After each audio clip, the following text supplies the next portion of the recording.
Alright, so if you guys remember, I made a kitchen table out of redwood. It wasn't softwood, but we made it happen. Okay, so I made the table bigger than what I needed because I knew we might be able to make it work, maybe not, but push come to shove, we'll cut it down.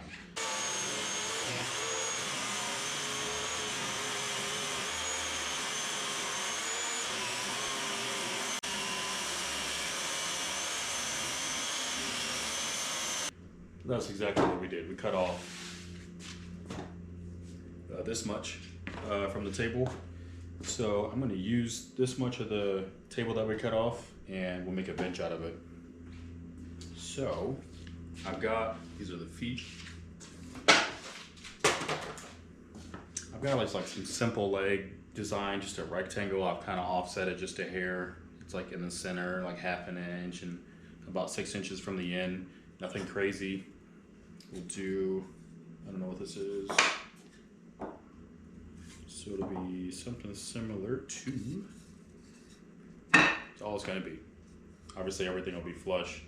And then these are my feet, because I know my floor in my house isn't level. So just have a couple feet on it like this. Easy peasy. That way I know it's all level. That's about it. So really I just need to go ahead and get all this stuff mounted. This is some scrap wood I had laying around from building the table. Honestly, I don't know why I had redwood 2x4s. Oh, the legs. That's what it was. Anyway, I think I'm gonna do some pocket holes. Some of this wood, like this one, it's got a couple cracks in it. They're not deep, but I don't want to drill in the end grain. So, you know, pro tip, don't screw it to the end grain unless you pre-drill your holes, and even then it can still split. So knowing that this wood is already split, I'm not gonna drill into the end grain up here because it might just connect and blow it out. And I only have 2 more 2x4s, and I still need, I'll do a piece in the middle, and we'll have like 2 kind of like arches or whatever to help support it. So when you're sitting on it, all that weight pushes down. So I don't have room for error here.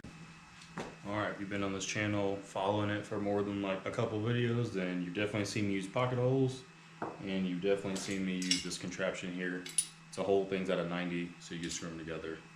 So I'm not gonna bore you with this long drawn out process, but we're gonna get these legs together.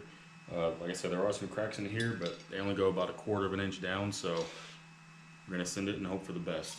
So I'm gonna go ahead and get these screwed together. Do a little montage, shall we? Hit it.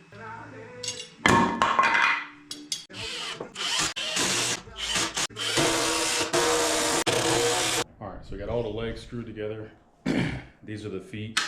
It's easier to get things level when you only got this much stuff, you know, contact in the ground versus this much. Same thing, check your coffee mugs. On the inside it's kind of recessed and you just got that one ring. Same thing with lamps and all sorts of stuff.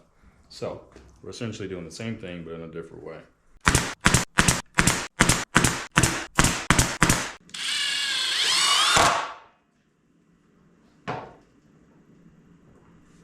That's not going anywhere.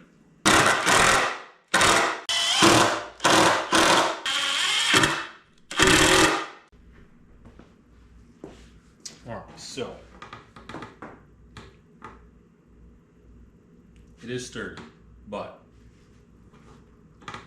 these braces in the middle, the ones that are like a triangle, they definitely transfer the weight out to the legs, so it's not like sagging in the middle, so it's kind of supported. But at the same time, the legs move out just like maybe like 1/4 inch on both sides. Alright, so I'm gonna let you guys know I didn't use any of these extra supports in the leg.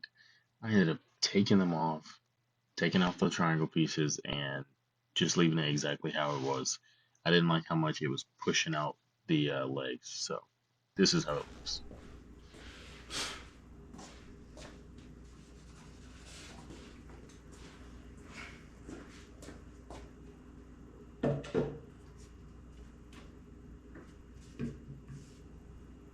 I hope that's my floor that's uneven. Anyway,